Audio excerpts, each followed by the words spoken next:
Hi everyone. Today we're going to be covering the snapshot tools in our masterclass. So we're actually going to be covering how to build all the individual components that can be used to create good looking screenshots.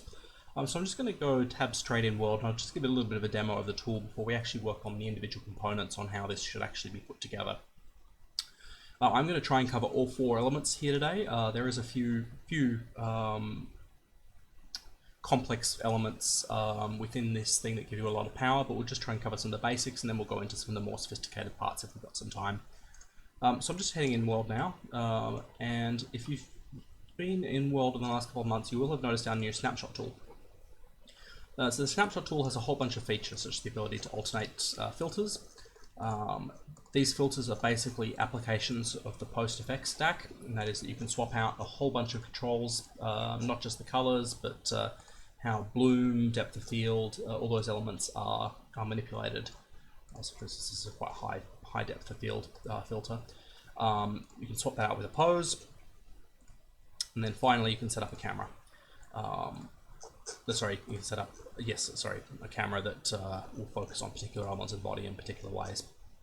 Then you can mix and match that with various overlays. Now the overlays are basically just objects that are spawned into the scene temporarily while the snapshot tool is active. Just try and swap that out a little bit, but basically the combined effect allows you to produce quite complex images relatively straightforward without a lot of work. Now, building these individual components, if you've got the latest edit packs installed, you will have all four components necessary for actually building a snapshot filter. I have got a scene loaded here, which is off the asset store, just to use as a background. And I've done that just because we're going to be able to tune the PostFX live to actually have a look at how these things are actually going to impact. So I do recommend that while you're doing the filter setup, you do have a test scene that you can use just to set a background for the image. Now, when you search for the components, so the basics of a snapshot filter is one of four different components. Each item that you upload needs to have no more than one of these components. That is to say, you can upload a filter, you can upload a pose, but you can't upload both as part of the same item. To do that, what we need to do is need to add the filter components. So if we search for screenshot, you'll see a whole bunch of different components. The ones we want to care about are composers, that is a camera, a filter, which is a PostFX stack, a layer.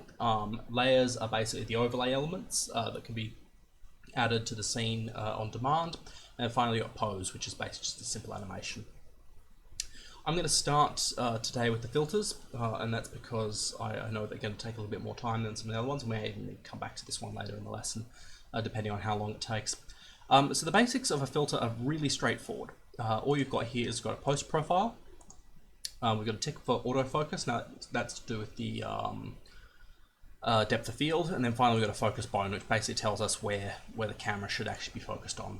And we have these basically again for the depth of field to be able to actually indicate where exactly the center of the image should be for how blurring and things happens. That'll make more sense in a second. The key parameter here though is the post profile slot. Now the post profile slot is basically the same as any other project that you're working with our post stack. That is to say, we'll just create a new folder. I've got one for my learner projects. What we do is just create a new space post processing profile. And we'll call this one filter 1. And basically within here we've got a whole bunch of options. So for instance, we can turn on motion blur. We can indicate how far and fast that should be impacted. We can change depth of field. Reflections, all these kinds of properties. Now I recommend that when we do snapshots, you actually do ramp all the settings up to max. So for instance, in the reflections option, you've got a couple of options in terms of quality. Sorry, 1 second. Now the quality you can ramp up to high for a screenshot, because it doesn't really matter if there's a little bit of lag while the screenshot's happening. The more important thing is that the screenshot looks good. So ramping up quality is important here, and we've got those options. So the first thing we're going to do is just be able to set this up so we can preview it. To do that, we're just going to add a new camera into the scene. I'm going to focus the camera somewhere that we can look at and optimize this profile with. And I'm going to add a post-processing behavior to it. I'm going to drop the filter in. Now, if we tab over to the game tab, we have got this ready to tweak. So one of the first things I'll do is I might turn on bloom, because that's a very distinctive effect. So you can immediately see that brightens up a little bit. What we can do is we can change the intensity of that bloom, for example. lower the threshold, we can sort of give it a golden glow, glow this way, so we can just play with things like the soft knee, the radius. Now, if you ever use this in your scene constructions, you'll know that this is a really fantastic tool to work with. Might add some lens dirt. You can just search for dirt, you'll get lens dirt pop up. Various ones. These actually, if we ramp up the intensity, you'll see these. You can sort of see them as the dirt that's baked onto the camera there. We can change the color grading. We can make this a much more sort of filmic and dark environment if we want to. So we might play with the exposure. Now, bloom and these things might need to be tweaked to get this to happen. We could play with color temperature, retint the scene. We could sort of, if we were going for various crazy effects, we can do this. Now, just be aware that obviously the character will get altered when you do this kind of stuff too. So if I drop a character to the scene, I'll just grab our 2015 models.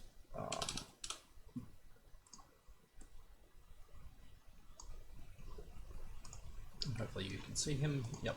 You'll see obviously that the character does get altered quite significantly too. I'll just actually bring him into focus just so we've got something to look at while we do our filtering. Now we've got, for instance, depth of field. We can change this focal distance. So this is the one that's altered by the focus point. So if we want to sort of darken the background, we can play around with the focus distance. I think he's probably about 3 meters away. So we can play with that and just get the focus distance set right.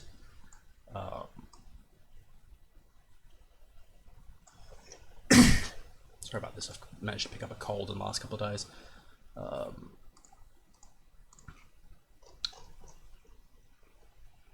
just going to reset the color grading. So this might do as an interesting sort of a plain filter if you wanted to, as far as something straightforward. Uploading this one is pretty straightforward. All you've got to do is just drag the filter into the safe slot there. If I'm going to do an autofocus, I typically focus on the head. I find that's the most important one to go for. We just attach the virtual good component. We just fill this up and we upload it as a generic item. The backend should figure out that it's a screenshot filter and set up the parameters correctly automatically. No, so this is a bit simpler than some of the other items. We actually need to specify the type in advance. That will only work if obviously the filter is the only component attached to it, just for reference. Okay, so I'm not going to upload this right now. Just going to spend all the time filling out the form. But that's a pretty straightforward process. The other filter options to go through, we can actually go through one by one. I have covered these briefly beforehand in a previous tutorial. Anti-aliasing is pretty obvious. You've got two choices, FXAA, which is the fast approximate anti-aliasing, and the temporal anti-aliasing. Depending on your machine and how the region's set up, I actually find that the temporal can actually introduce artifacts which the FXAA won't. Just set the quality up and you'll get a good result usually. Ambient occlusion. Now this one can cause problems. We've just done some patches to our viewers, which is in the previous viewers, the preview viewers, that should make AO a little bit more stable, but you just do want to be careful with your intensity values. If you set it too high, often you'll get weird effects appearing on certain clothing and avatars and things like that. So you just want to be a little bit careful with that one. Setting up the sample count and using high precision and a few other bits and pieces will improve the quality of the result though, so that's just something to also be aware of. If we set up screen space reflections, there's not much in the way of reflective objects in this scene, so we're not going to see much here, but we can use those reflections and things, we can amplify them. For instance, what you could do is set up a filter that has a very strong reflection that actually sort of is set additive, for example, and then you can actually use the color grading to dampen the other ones. Then you get the really distinct bright reflections, but not much on the scene itself. Lots of those little options can be tweaked with. Depth of field, which we've just covered.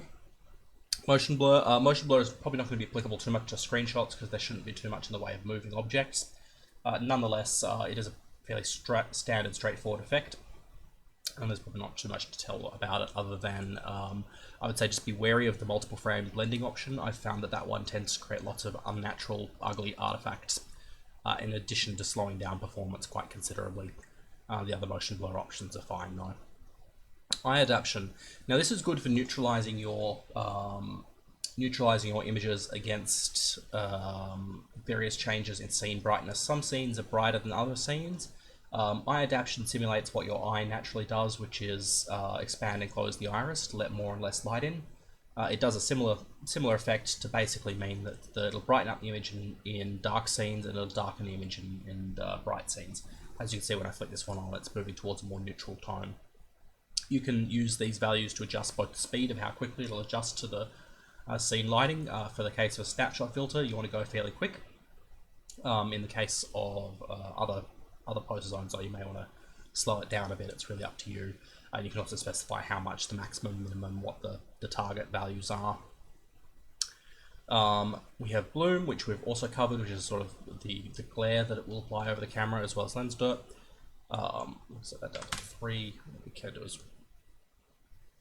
we can play with the intensity of the other things. We might go for something like that.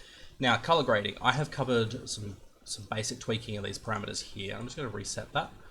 The more sophisticated parameters, though, are on these grading curves. So while we can do things like, for instance, if I want to make the tone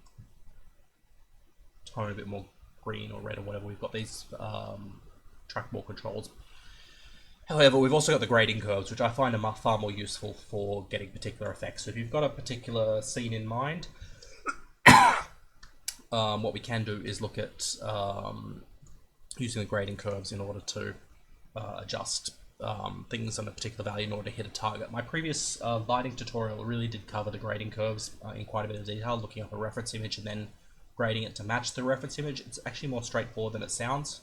So you've got a particular image you want to look at on Google Images or something else, just open up sideways and then just start playing around with the grading curves until you get to where you need to go.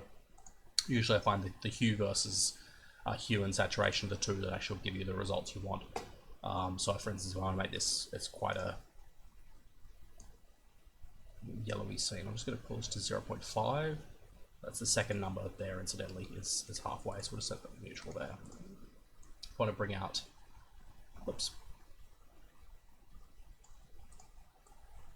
bring out more of the yellows, for example. We can do that there. As you can see, that's quite a big difference. Or we can darken those tones down. If we want to make the avatar skin pop, for example, we just find the skin tones, which I think is somewhere around here-ish.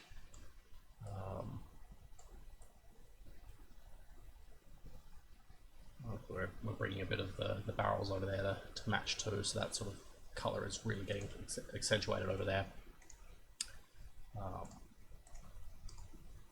What we can do is maybe bring down the rest of the scene too, for example. We can sort of that kind of effect where we've got a particular color or tone really highlighted and the rest is left neutral. So for instance, maybe we'll bring up the blues.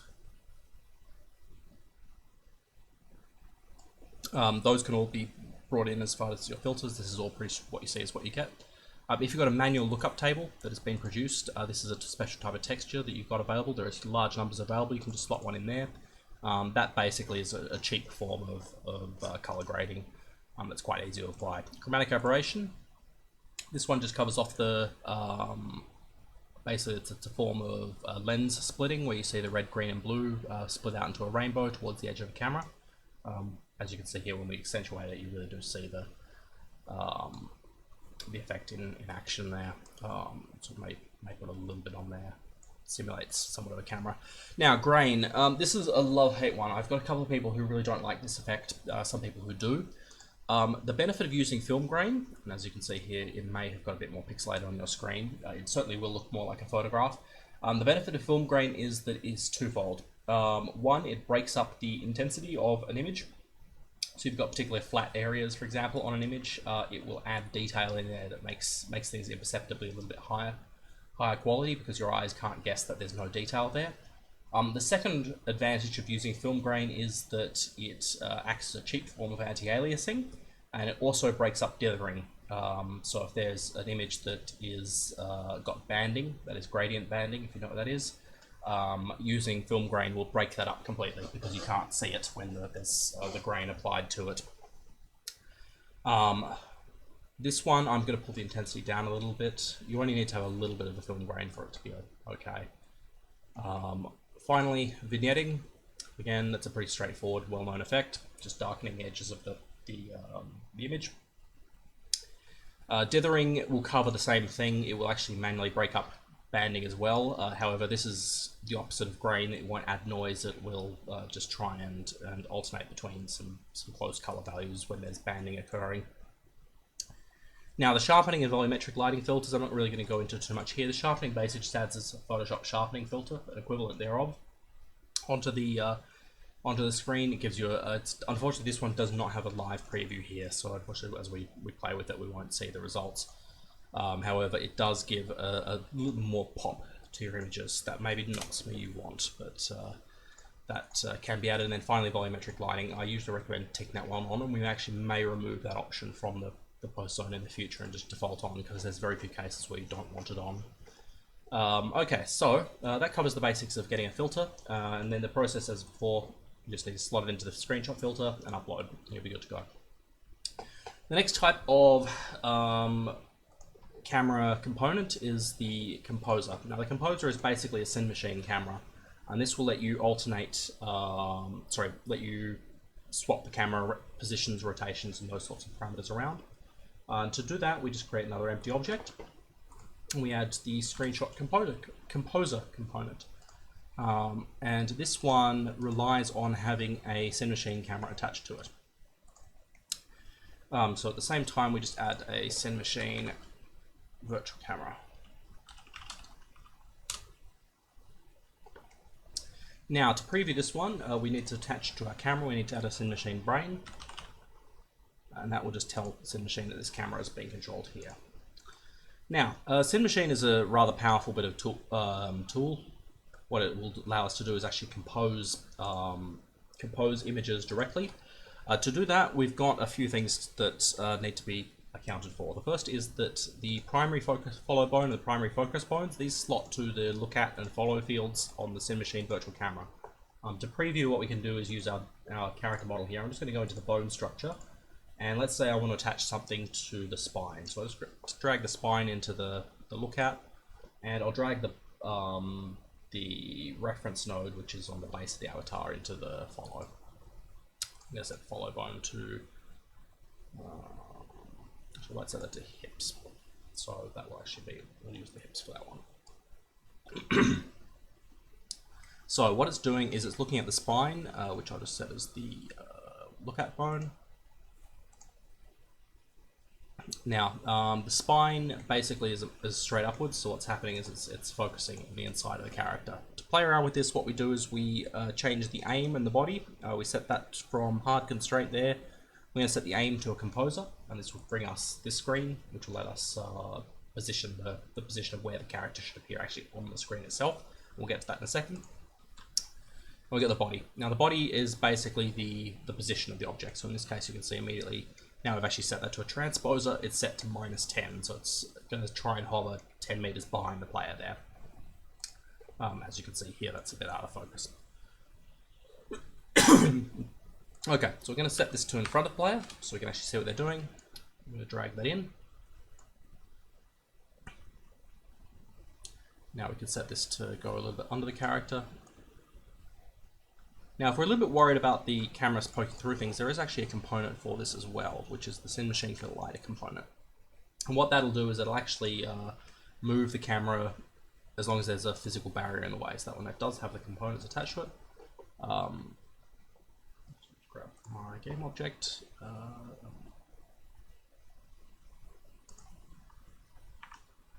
Now, as you can see, the minimum distance here, if we set that down to 0.5, that was the reason it wasn't going past the object beforehand. Now, if we move the character around, for example, so we'll grab this guy. Where is it? So as we move the camera around, the camera's going to be able to move further back. But if it gets in the way, the camera's going to jump inwards. So I'm moving that along the x-axis there. You can see it's going to get a bit closer. I'm going to move the character a little bit further in, just so it gets really locked. And further in, so this one, as we move the character left, the camera will jump further out and jump further in. This is useful for just making sure that the camera is not going to stick inside a wall or such when you've got your camera filter in process. So the component to attach there was just a Sim Machine Collider, which is attached to the same object as the Sim Machine Virtual Camera.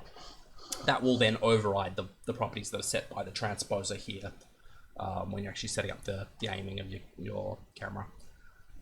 So one of the things we've got is with the character is now in the center of the screen, we probably don't want to do that. So we can actually alternate where the center should be. So we can say the character should appear there. And we're actually focusing on the spine, which is that center object there. You can see that as the yellow dot. And we've got this blue neutral color and the red area. Now this is more to do with animation. In the case of screenshots, you don't have much in the way of animation happening. So in that case, you don't really need to worry too much about these guys. What you need to recognize is that the uncolored zone, if this yellow dot, which is what the focus is, within this zone, the camera won't try and shift it around to reach that zone. So in the case of a camera, you often want to completely line it up like that. We'll just drag this guy down. And now we've got a very precise target. Now we can offset and play around with a few of these things, so we can actually drag that around to sort of work out where our focus should be. This is set to the spine rather than the head, so it's going to try and keep it into the character somewhat in view though. But just be aware that might push the head, for instance, off the top of the thing if you're not careful. On the virtual camera properties, there's a property here called Dutch. The Dutch basically lets us do that. So, which makes some more interesting filter effects. Grab this guy. We can do that. Maybe we move him a little bit closer. What we can also do is change the offset for where it's tracking. We can add a small offset there, so I might set this to 0.5 meter higher, and then it's going to try and get to the head. So we can play around with these values to get something that produces an interesting camera. And again, when we're happy with this one, we just add the virtual wood component, set it to generic, and upload as per any other virtual wood component. That is to say, you just drag it into the scene, fill out the form, and click the upload button. Again, that's a fairly straightforward process. There is quite a lot more you can do here with the cameras. You don't necessarily need to have one camera attached to here. What you can do is you can use, for instance, the Sim Machine Camera Cloud to be able to create an array of cameras, and then the best one is taken. But for the case of the snapshot filter, it's probably better to leave that up to the user choice and just upload 6 different variations of your camera. So that covers probably the basics of setting up a camera. And again, if we get some free time at the end of this one, which we might come back to that one. Moving on. The next object or type that we're going to look at is the layers. So we've got a screenshot layer. Now this one's a little bit special. There is actually more than one component attached to this one. We have the screenshot layer here, which acts as a parent item, and then we create children items on it. And we can create, for instance, a child item named layer element. Now, if we tap back into the in-world, this layer here, the overlay that I've got attached, there's one which has both a foreground and a background. So this particular overlay, there's the background element, and then over the top, we've got both this text and we've got these little bubbles that appear over the top. You can add as many elements as you like in as many layers and positions as you like to produce the effects that you want. To do that inside here,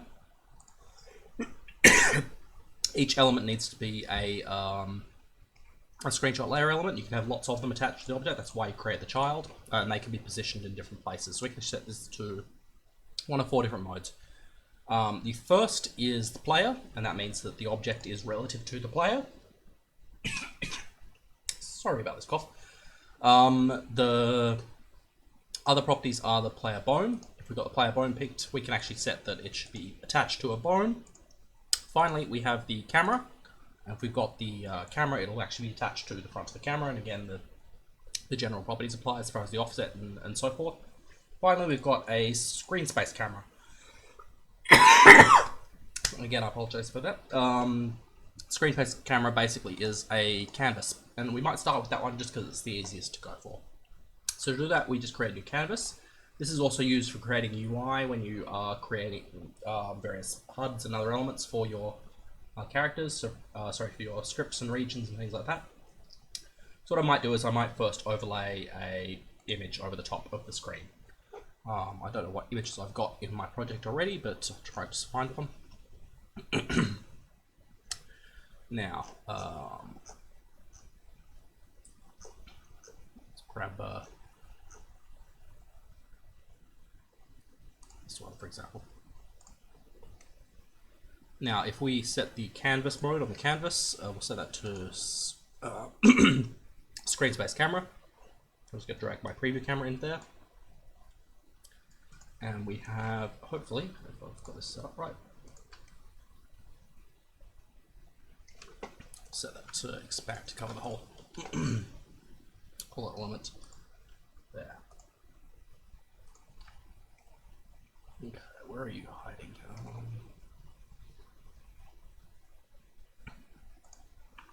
There we go. So we set the plane distance here. Now the plane distance is how far away from the camera this will be when we're in screen space camera mode. That will correlate with the layer element. So if I just drag this into here, I'm going to attach the layer element to the same item as the canvas, set the screen space camera, that one there, and I'm going to set the offset distance to 0.5, which is I think what I've got here. We've got 0.79. That will actually just keep the elements in front of the player there. Now we can then duplicate that. Actually, what we might do is move that one to the back. So I'll set that to there. Set that to 3 meters. In front of the character, we might want to put something else. So I'm going to put another canvas. This will be a separate camera, and this one's going to go over to the 0.5 there.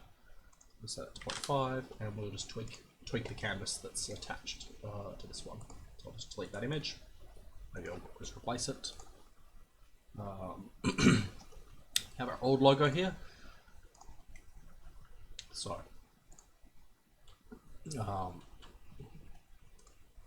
set the aspect. Tweak the logo size there as a percentage of the.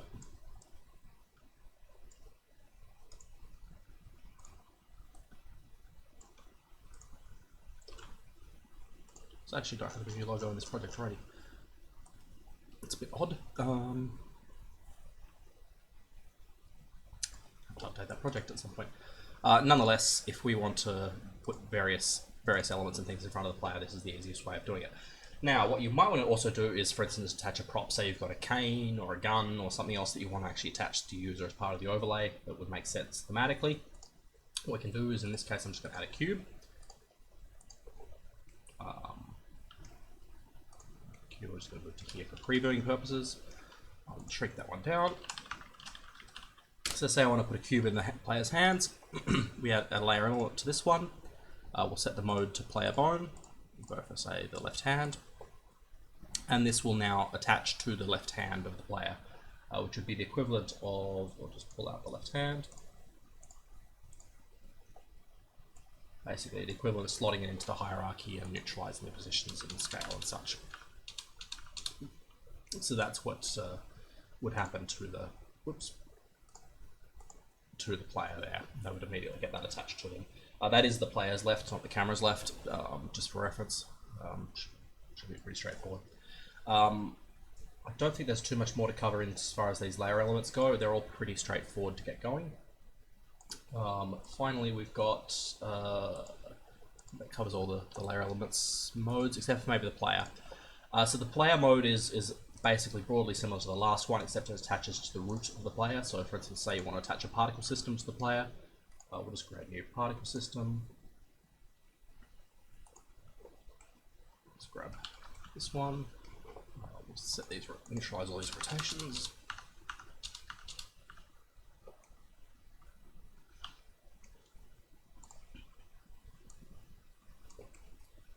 So let's turn it over a shape.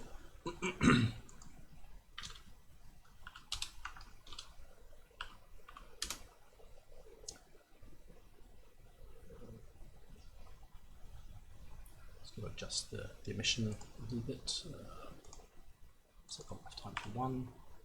Oh, their size. This is not really particularly anything too interesting, but if you want to play with particles and such, this is a great tool to work with. There should be an angle, but let me just angle. So I'll just adjust that to come up like that. So if we want to sort of attach that to the player while they've got the view open, again, we just drag that into our little node. We attach the layer element, set the mode to player, and that should basically just attach as is. We may need to drop this rotation we did in here, so I'll just set the rotation -90. And that will attach to the player like that. Pretty straightforward. So that covers the overlay elements that can be attached to it. The final remaining element is animation poses. Now these are probably on the simpler end of things. They're not as complex or as powerful as the gesture system, which lets you do quite a lot more with them. In this particular case, what we can do is we can just attach a simple animation to the player. So again, create a new empty game object, and we'll attach a screenshot pose. Now to do this, we just need to be able to load in an actual animation. So what I'm going to do is I'm just going to dig out an animation. I'm going to show you how to set this up. If I've got one handy, I should have a sit or something else. Do I have a seat? What else have I got? Let's look at what animations I've got.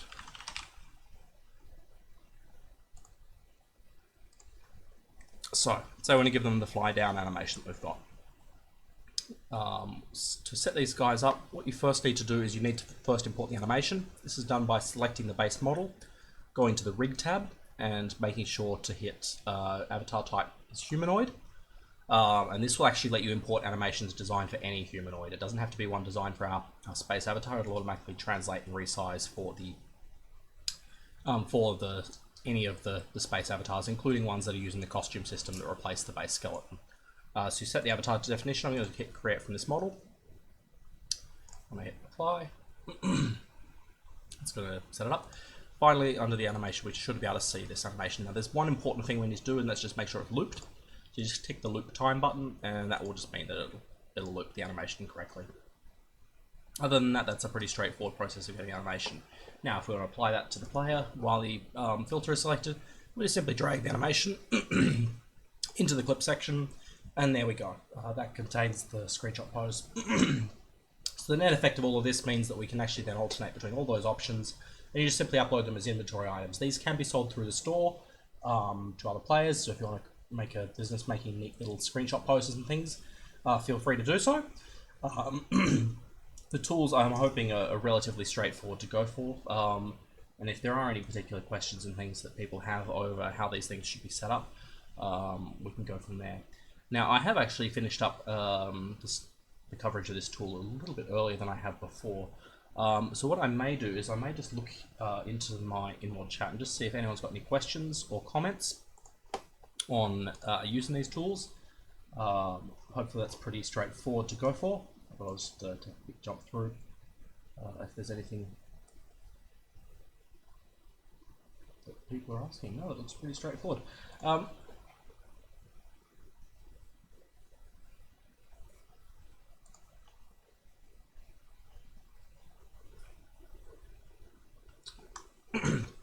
Alright then, well if that's the case, I will probably call things a little bit early here today, and I will be back next week to discuss something else. I may resume doing some of the vehicle stuff. In fact, what I could do now is I can actually do a little sneak peek on some of the vehicle stuff that we'll do next week.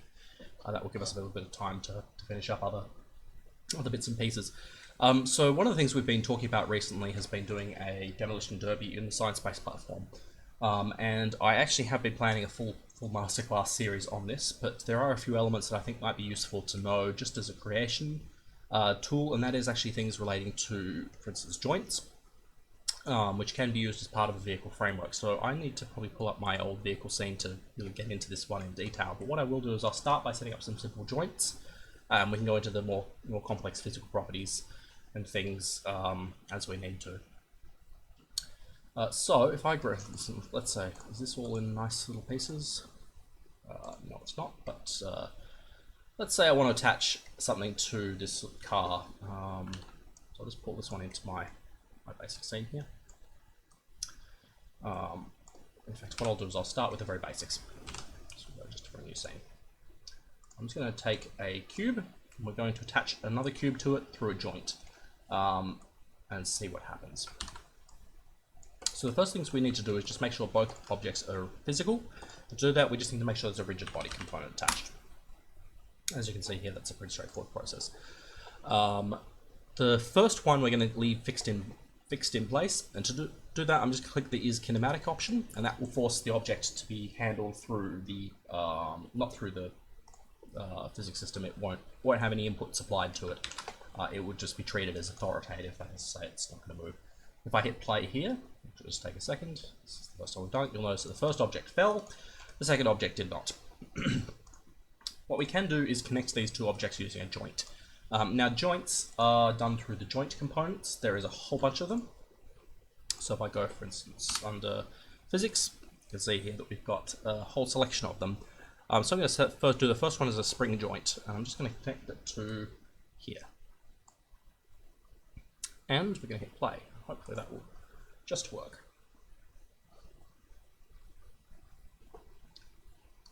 So you can see immediately what's happened. Basically, you can see the point it's connected at, which you can see the connected anchor. We can move that around. Whoops. Set that to 0. Oop. Set that to 0.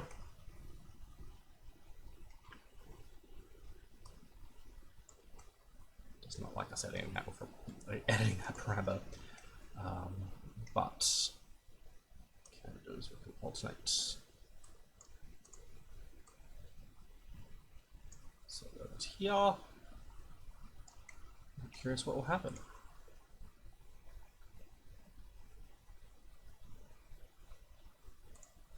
So you can see here that we've now got this spring attached to it. Now if I move this around,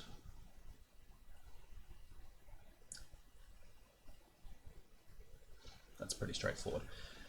Now, that's fine for sort of attaching things that are going to swing off the back of your car, for instance, car doors and things that be loosened by being hit with something. But when we do the sort of the more complex demo derby stuff, we're actually going to make destructible things, and these joints are perfect for this. Oops, just make that a bit bigger.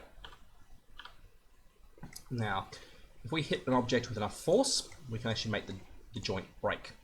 To do that, I'm just going to find this one. As you can see here, there's a break force of infinity right now. And as to demonstrate that one, if I move this cube, I think you're on the z-axis, no? X-axis, there's. That's just going to basically bounce off any time it hits. See? And it will just always reconnect to the object attached to it.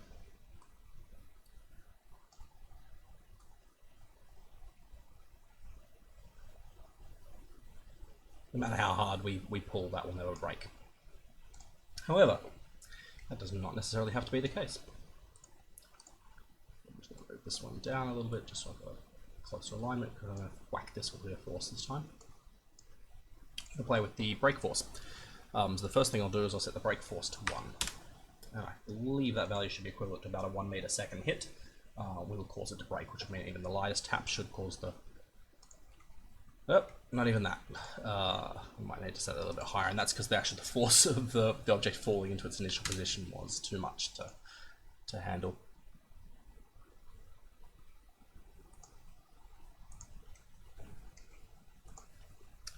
Right, so we're going to have to go quite a bit bigger. Let's try 500. Some tuning is required with everything that's physically related. Okay, there we go. So now we're going to have first object, and now if I whack this one against the wall, I think we lost it. Yes, oh no, we haven't lost it completely.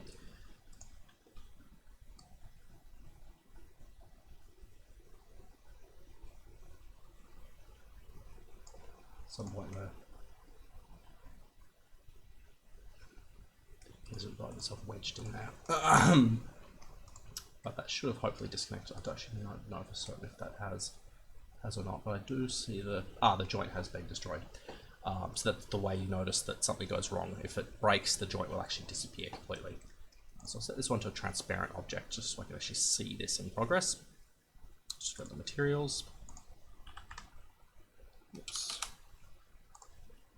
Looks kind of transparent. Yep. Okay. and we'll start playing with some of these values. So I'm just going to set that down to 25. I don't know if that was high enough, but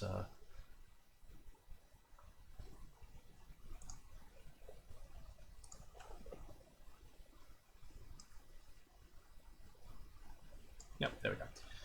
Joint broke, object fell.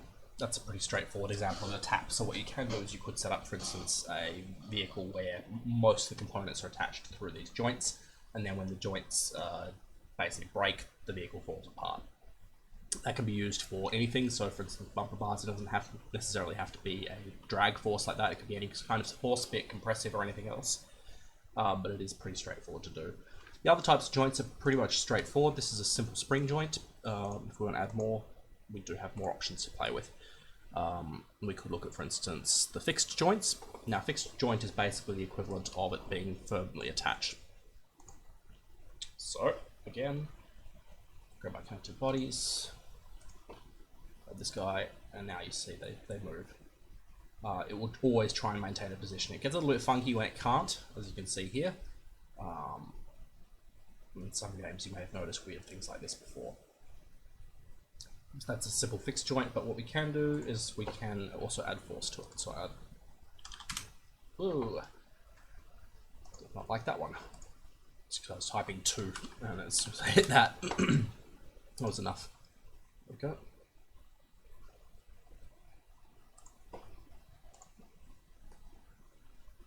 Again, boom. That has collapsed off. So the straightforward fixed joint is the one you use basically for most kinds of connections that should be relatively solid. The spring joint is obviously more for things that are springed. There is a couple of other various joints. The character joints. Now the character joints are defined towards what you could do with the normal, for instance, your forearm joint. It's got a little bit of twist, it's got a little bit of axial movement, but it's sort of, you can't stretch it. And what you can do is with these guys, you can actually set up quite a very complicated joint, ideally anticipated for ragdoll bodies and that kind of thing. We won't go into that one because that one's quite a hairy one. Even I don't know the insides outs of that one fully. Configurable joint is the master joint. Every other joint can be represented through the configurable joint. So if you've got a joint that you want to set up that's got a certain amount of springiness or a certain angle, that kind of thing, you can use the configurable joint to do it. Just be aware that it is incredibly complicated. This one, every single option is deeply configurable, but it's, again, something you just don't need to play with most of the time. The final remaining joint is the hinge joint. This one will basically let it rotate, but it won't let it stretch. So it's similar in some respects to the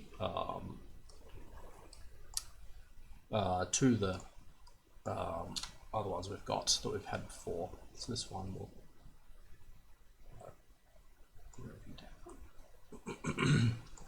You can see here that's going to be what the hinge it's rotating on is. So again,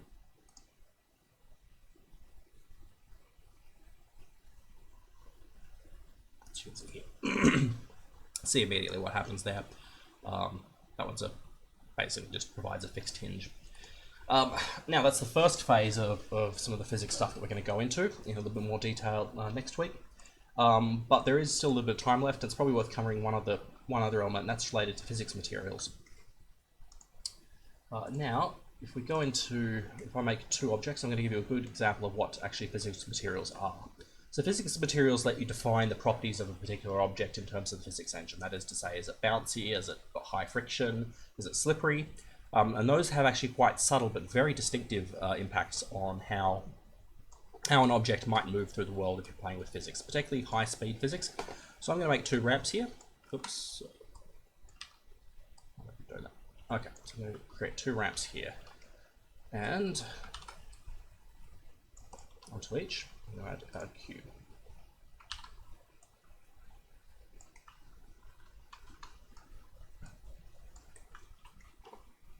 I'm going to mark kinematic here.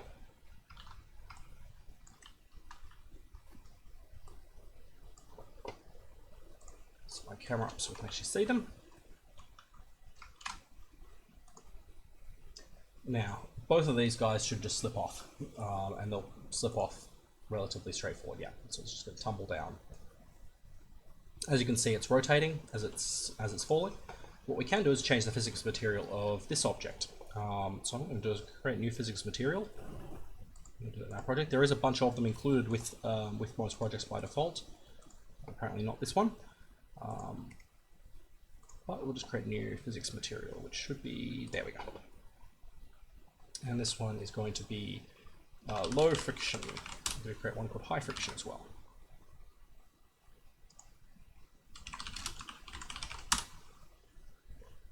Now, high friction is going to have a static friction of 1, and low friction is going to have a static friction of 0. Now, I'm just going to grab this one. I'm going to set this one to low friction. Set this one to high friction. And we should see some quite different results from the object as it falls, at least in theory. Maybe not too different there.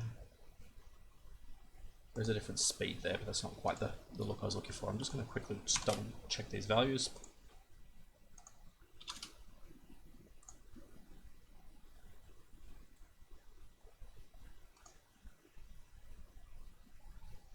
Yeah, there we go. So this one, the high friction, you can see it immediately came to a stop. It may have, if that object was heavier, it would have just let it slide down here. What we can do is also play around with things like bounciness. So I'm going to create a third one, which is going to be low friction, high bouncy.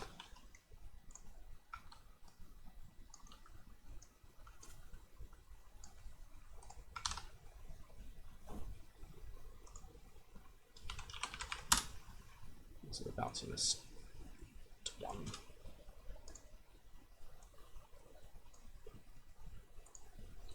And this one should have a rather more interesting result.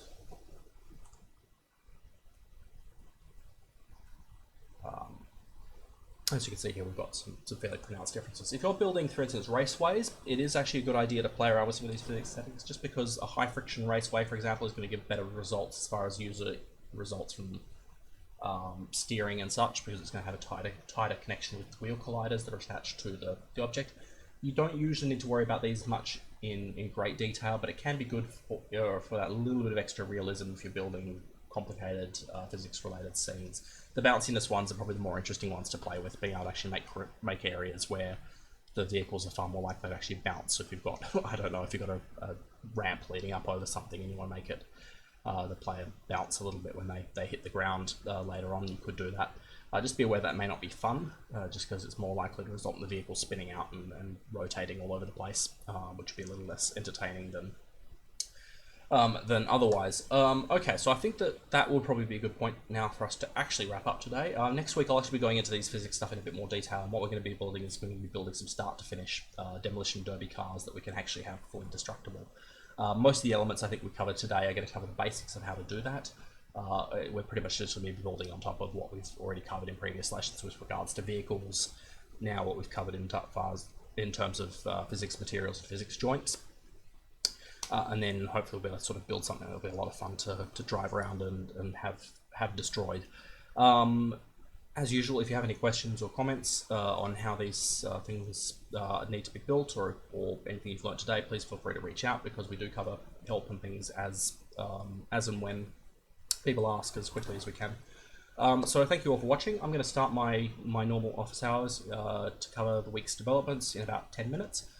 So I hope to see many of your people there, but if not, have a great week, and I will see you all next week. See you.